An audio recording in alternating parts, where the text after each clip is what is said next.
Hey, hun, could you get the door? I think the beat's here.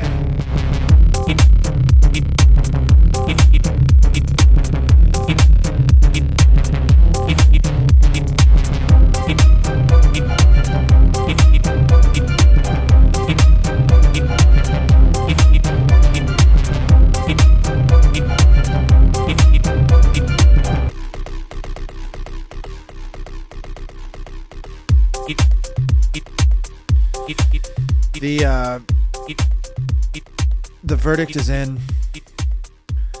The jury has come to a unanimous decision, and we, the jury, find that intro music guilty of slapping so hard. But it's also so dumb. Like, are we all just kind of hanging out and like fist pumping on the shores of Jersey in 2009?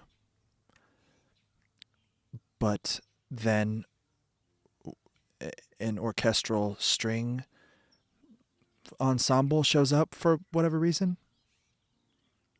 Like, my intro music is 30 seconds of dudes in board shorts and white-rimmed sunglasses just fist pumping on the shores of Jersey in 2009. And then an orchestral string ensemble shows up for whatever reason, and yet it slaps hard. It slaps harder than world-famous Russian slap boxing sensation Vasily Kamatsky. And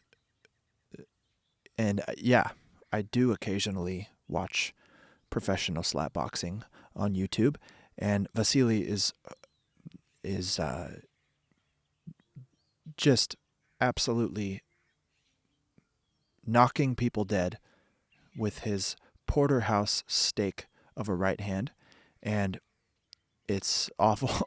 It's awesome. Sorry. And it's hilarious. And it couldn't possibly be more Russian if it tried. Because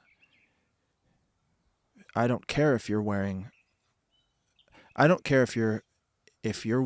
Kokoshnik and a Tolstoy shirt and you're walking down Lenin Street singing Kalinka at the top of your lungs, it still wouldn't be as Russian as two men taking turns slapping each other until one of them is knocked unconscious.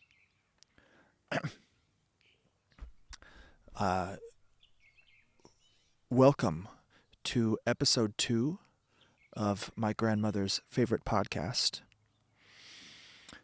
It's an absolutely gorgeous day here in LA. It's like 78 degrees and I'm outside and I'm drinking some coffee that doesn't have any gin inside of it.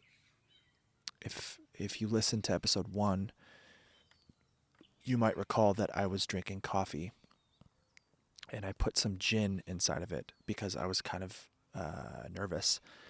And don't put gin inside of coffee.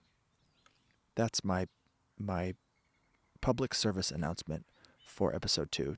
Just don't put gin inside of your coffee. And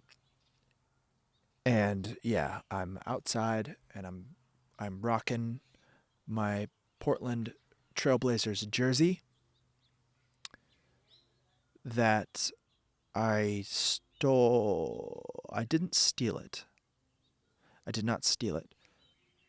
But my friend lent me this jersey because I didn't have any Trailblazer paraphernalia to wear to a game when I was living in Portland, and I went to a game, and he lent me this jersey, and I never gave it back. So that's not the same thing as stealing. It's being given something. It's being given something and not returning it, that's not stealing. That's just being a shitty friend.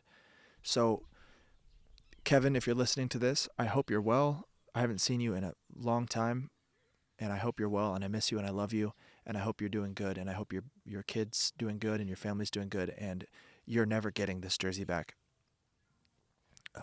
Because every time I put it on, I feel like I'm back home. So,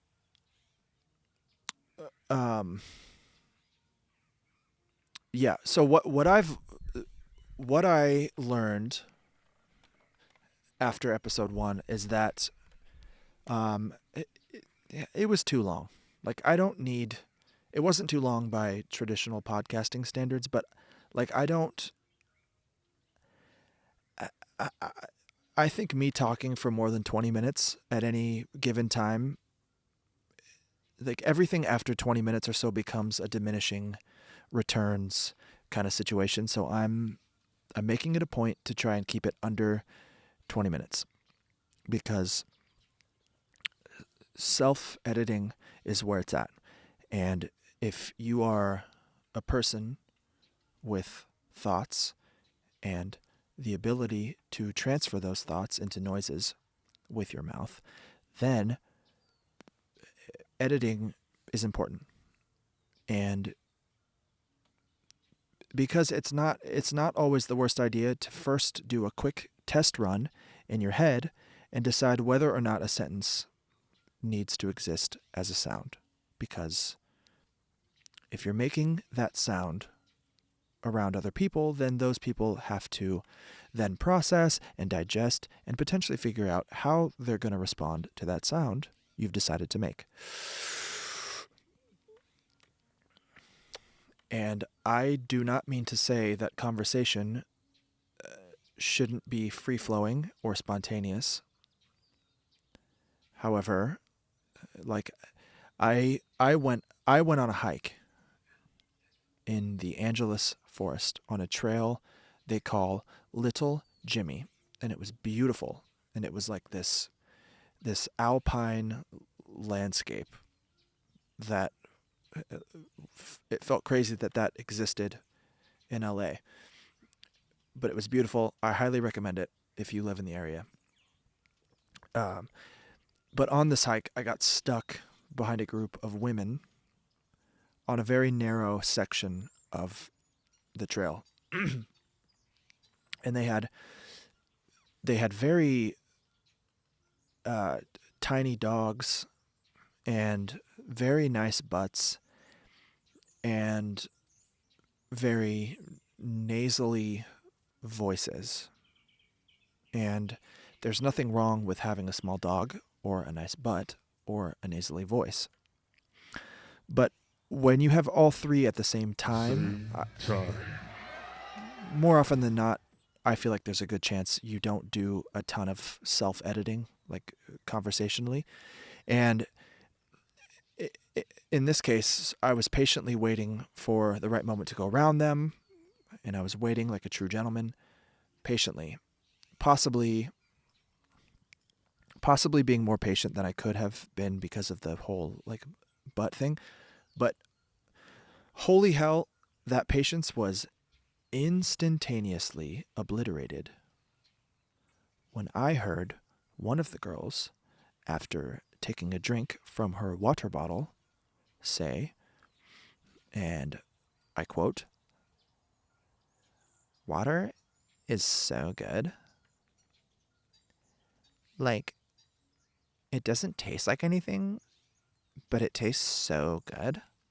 No! Don't speak! And suddenly, all of the cute butts in front of me turned into very scary butts. From cute to scary, their butts transformed.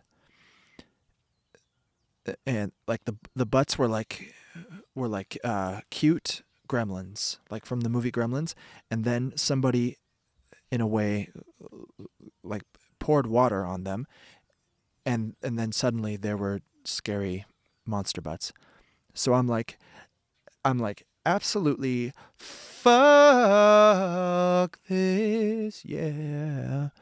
And I took a sharp right and I started running up the hill because I couldn't really pass them. So I just started running. I just started off-roading to try and escape hearing any more from this group.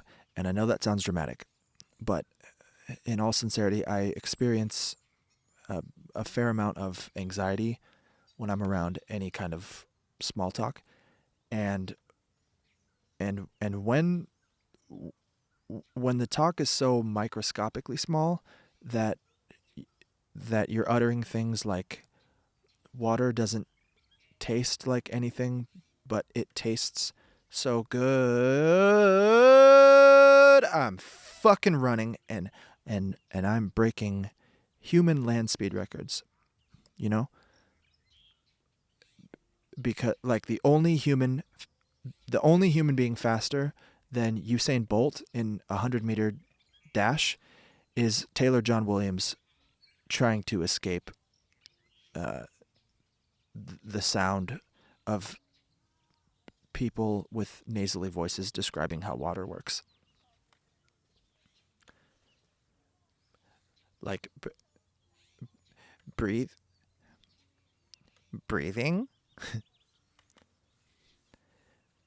Breathing is so important for you.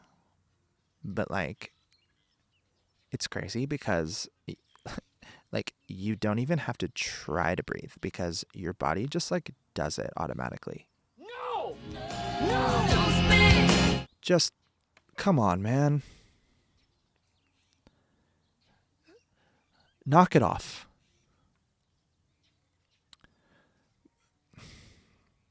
Whatever. That's not even really what I wanted to talk about. What I want to talk about is The Office. I'm a huge fan of The Office. I've been watching it fairly regularly since I was like 13 years old. And at this point, the entire cast quite genuinely feels like part of my family. And yeah, The Office is my favorite show. I don't care if that's basic. You know what else I really like? White Claw. And going on hikes in LA. And frappuccinos. And smoking an occasional Juul e-cigarette. And I know that I'm a 23-year-old white girl on Tinder, but whatever. I like what I like. So the date was March 1st, 2020, and I'll never forget it. I was walking home from the grocery store, and I noticed a super lovely blonde woman and thought, wow, she looks so much like Nancy Carell. And then I saw the dude walking next to her, and which, as you know, is, of course, the universal onomatopoeia for getting an erection. Did I actually get an erection? I did not. But did I metaphorically absolutely shit the holy living hell out of my pants? Yes. And there actually ended up being so much metaphorical shit in my pants that when I got home, I had to take them off and throw them into the garbage.